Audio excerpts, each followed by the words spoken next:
Hey, my name's Jack, and I'm here with another build for the Season 3 of Last Epoch Beneath Ancient Skies. For this, we have a minion build, and if you haven't read the pet notes, there's something very important here which you should read, which is this. Minions can be toggled between protect and assassinate modes. The former is similar to current behavior and is on by default, while the latter allows the minions to stray further from you and stick to higher priority, more distant targets, default keybind, and so forth. And there's a bunch of minion changes, so minions have gotten a lot of changes to the AI, so they are smarter than before. The minion build that I made here is a necrotic minion, so all of these minions will be doing necrotic damage. Main damage together with Eye Bomb is Wraith, and we have also skeleton mages. We will go and take all of these nodes for necrotic damage. We also go over here and get these nodes for more attack speed for the remaining ones. Summoning cast efficiency, movement speed, and then Covenant of Souls. So we have a total of 8 maximum Wraiths. Then crit chance, mana cost to global crit chance. So we try to crit as much as possible with the Wraiths and get max out all of these crit nodes. That is pretty much straightforward. Skeletal mages. We go down here, we also get the crit, and we get Order of Death for maximum skeleton mages. So from 3 base to 4 maximum skeletons, we go over here, get the Health Legion health, and we get Death Knight.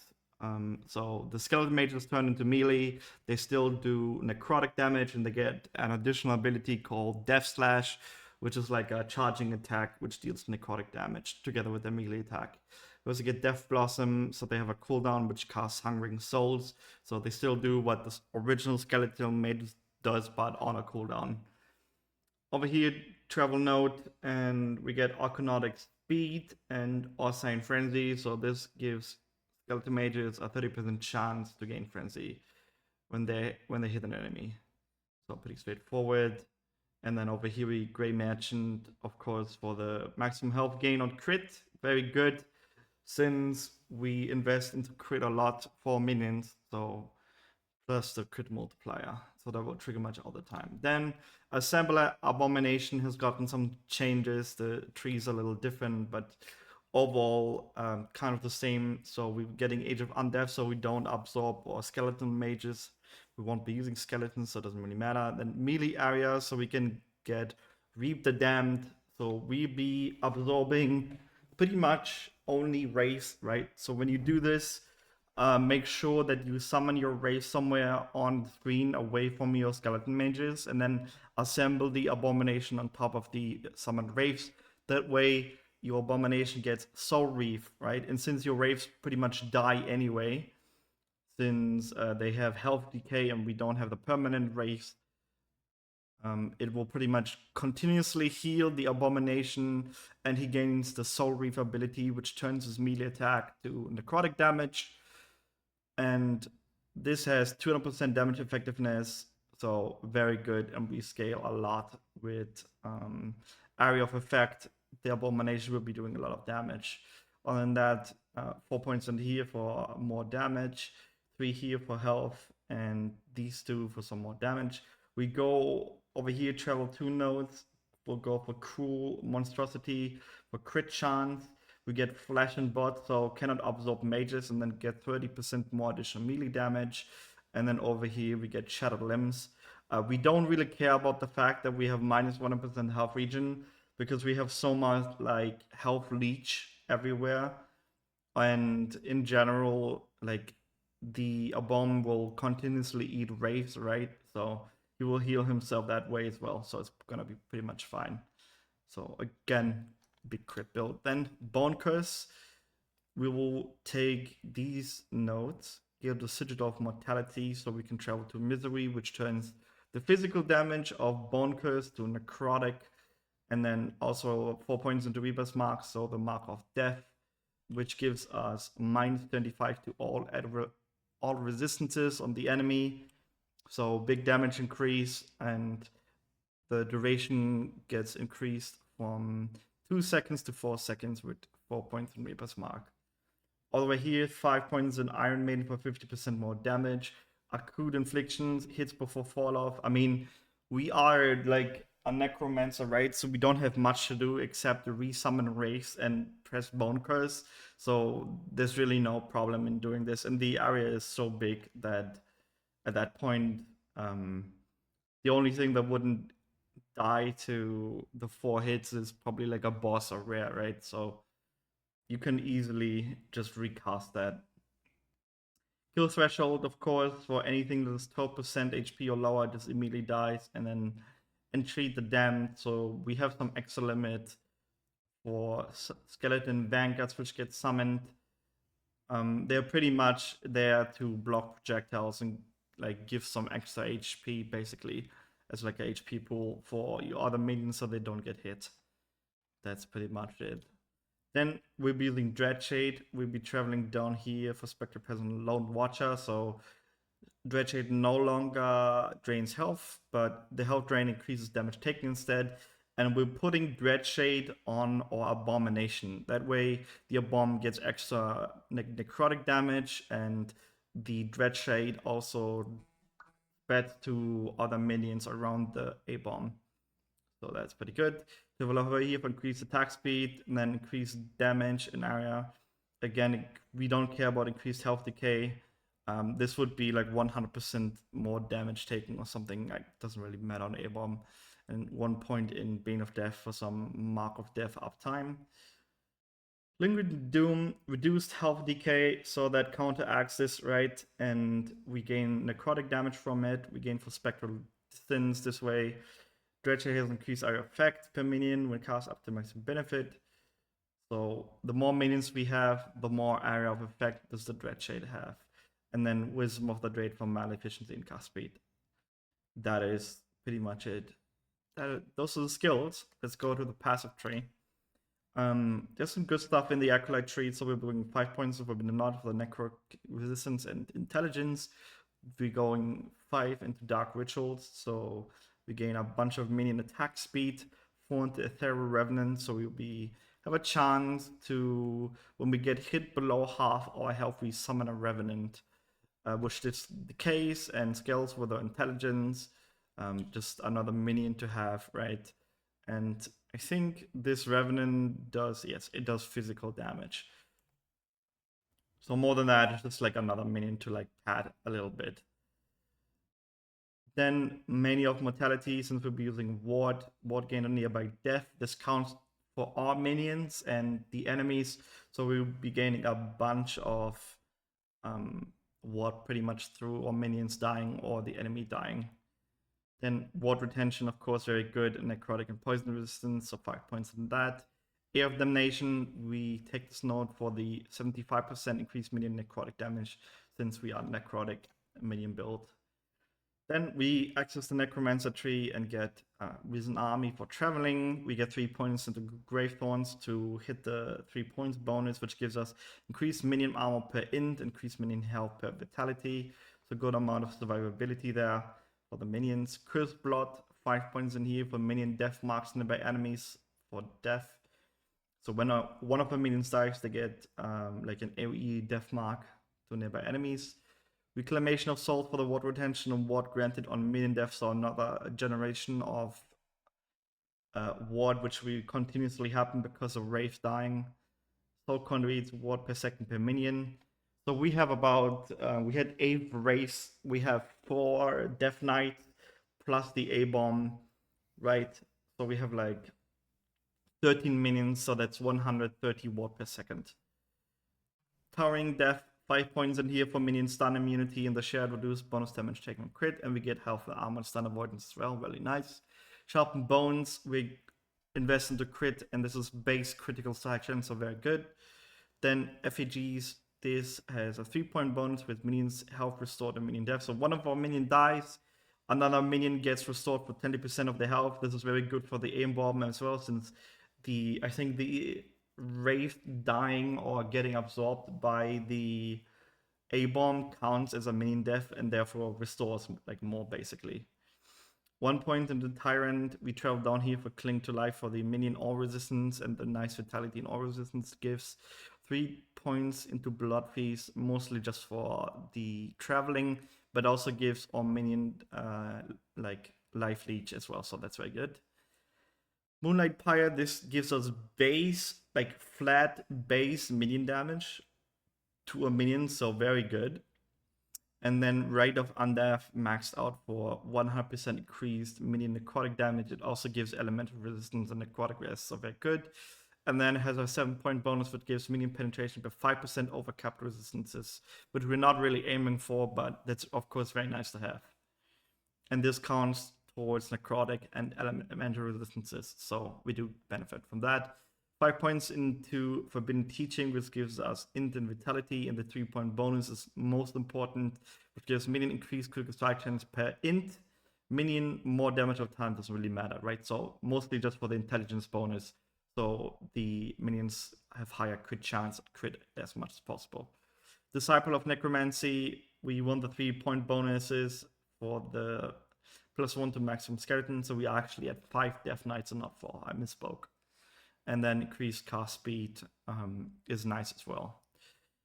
But it only counts for the Death Knights using Hungering Souls, and that's pretty much it. Nothing in the other trees, simply like full focus on minions. The equipment, let's go over it. So we'll be using a Soul Harvester, and the reason for that is the new Primal Affix gives us a huge amount of flat minion damage. There's a ton of sources of increased like minion damage. There's not a lot of sources of like flat minion damage. So we'll be using a Soul Harvester so we can gain the new T8 Primal Affix and get like 45 to 56 minion melee damage, right? So that will give us a huge amount of base. And then the other modifiers is just Necrotic Pen and minion melee damage. The base is Soul Harvester for the increased minion necrotic damage. So that's pretty much, I think, the best base you can use for this. There's a bunch of minion uniques, but I think they're honestly not as good as this flat roll, straight up. And then we, of course, use an offhand catalyst, which is the opponent focus, which gives us intelligence. Since we're ward build, we have a bunch of ward retention from our intelligence. And as I said, we scale really nicely with intelligence for critting, since our minions gain more crit per int we have. So that's nice as well. It gives ward per second, ward retention, and then increased minion damage, increased minion health, and ward per second is the T7 roll. So huge layer of ward we will be having for EHP. Profane Crown for the increased area for minion area skill, since the cursed attack that the A-bomb will do is counts as a minion area skill, so that will increase that, right? Other than that, increased minion critical strike chance, increased minion necrotic damage, and the rest is just health. So we can get a nice pad of health. Overkill Amulet for less damage over time taken, very important. Damage over time is tight on this build, so this base is an absolute must-have with the highest roll you can have on the implicit. Other than that, it's just minion damage and then just fixed resistances. The chest is Sanguine Regalia for the damage leech as health, and then minion damage leech as health. So another source for the minions to leech health on hitting. Here we have the +3 to level up Summon Wraith. Of course, if you're lucky enough, you can also get the +4 at T7 +4, and then put another point somewhere in the Wraith tree, which will most likely be Reapers, so for some more flat damage. And then minion critical strike chance, and the rest is health. We'll be using Ribbons of Blood. What this specifically does is your minions cannot be crit. So extremely good modifier, and it gives us increased minions leech rate and minions minion damage leech with health on hit. So more minion leech. It gives increased health as well, and has a really nice implicit with gives fire resistance. The 2 legendary potential is 6% chance, so very doable. And then it drops from Abomination and Fall of the Outcast timeline, 50% chance, so very farmable. It's required level 53, so very doable. Shouldn't be that hard to get, and get 2 legendary potential on it, which is increased minion damage, of course, and just another health roll. We're using Praetorian Belt for the high amount of armor it gives, and as always, take the role which gives a chance to cleanse all ailments on potion use. The other prefix is minion damage T7 and then health and reduce bonus damage taken on critical strikes to reach 100% over here. Ruby Ring for the fire rest implicit, and then increase minion int and fixed resistances. And if you have a sealed affix, the best one I'd say is health. Crusader Glass for the void rest, increase minion int, health, and again, sealed affix, like fixed resistances or anything other useful that you can put on here. Citadel boots for the reduce bonus damage taken from critical strikes to reach 100% with the roll from belt. And then intelligence is the T7 rolls, as boots have attribute rolls on their prefixes. The other one is vitality for some more health, and then health rolls and fixed resistance with a sealed affix. We'll be using Ambitions of an Erased Acolyte. This unique relic is simply too good to pass up. It gives when a nearby enemy or ally dies, you gain ward equal to 2% to 46% of its maximum health, right? So with up to 3,000 ward. So this will gain us a huge health pool of ward pretty much at all times, considering we'll be continuously killing enemies. And like the wraiths we have will continuously die or be consumed by the A-bomb. So we will always have a huge amount of ward health pool. It also gives level 2 acolyte skills, endurance, and then ward retention and legendary potential. It's not a Weaver's Will item. This is incorrect in last Epoch tools. You can get legendary potential on this. And the best one, of course, with level of assemble Abomination. T7, if you can get it, it's really nice. If not, T6 is also good. And then the other one is increased minion damage. That's the equipment. Let's go over to the idols. The best ones are these 1x4s, which gives us flat necrotic spell damage per skeleton mage. And if you read the gray, this counts for all variants of skeleton mages, including Death Knights. And that's why we'll be taking this. So that is, right? So that is 1 to 2 necrotic spell damage per Death Knight. So we have 5. So let's say you rolled a 2. So 2 times 5, this 10 flat necrotic damage.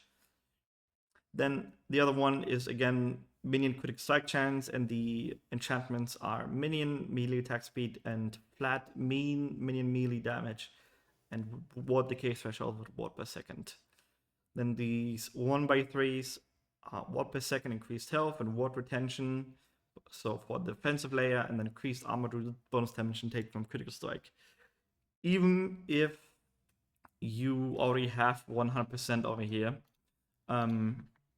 there's really not much on this enchantment that is better than that. You can gain for the ward decay threshold, ward gain on evade. Other than that, I think the increased armor is the best role for that enchantment.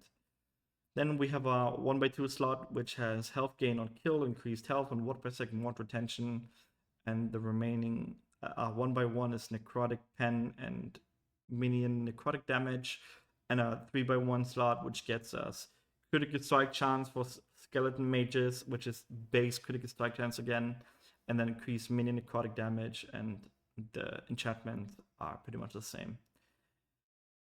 Blessings. So we have timeline, the Black Sun, ward gain on kill, ward decay threshold. You could also go for the health.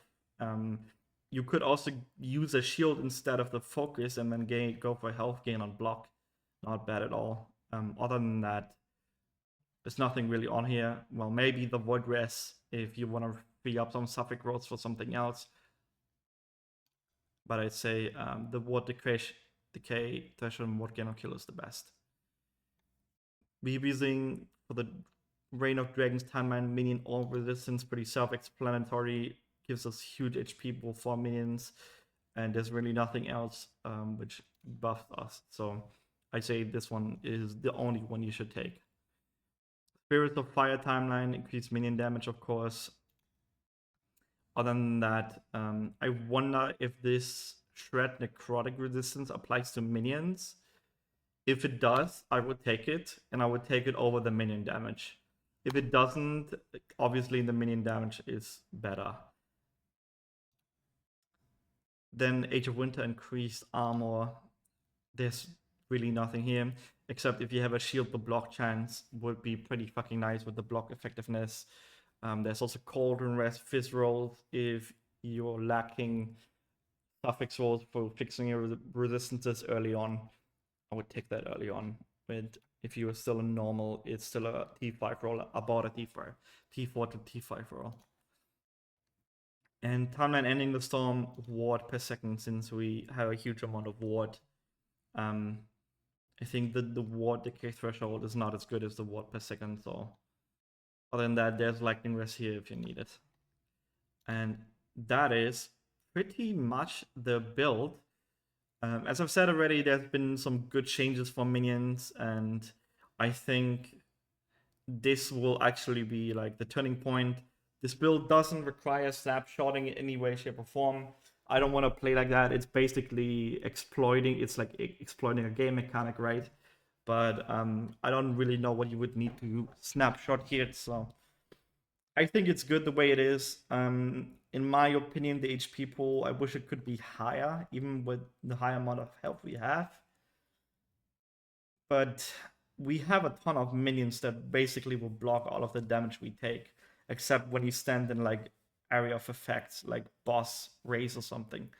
Other than that, the ward retention and the ward game would be pretty high. It wouldn't surprise me if you can hit like 10,000 ward and then your HP will of course skyrocket the same. But yeah, I think like 5,000 at minimum, considering the unique we have, is pretty accurate. And then let me show you the minion tree. So we have a bunch of increased health, attack speed, critical strike chance, crit multiplier. But I am uncertain if this is correct. I do not think the last Epoch tool calculates the stuff correctly yet. So I'm not even sure if these numbers accurately, so you kind of have to test out how the damage is. As always, I think Aberrath is a good test on how good a build is.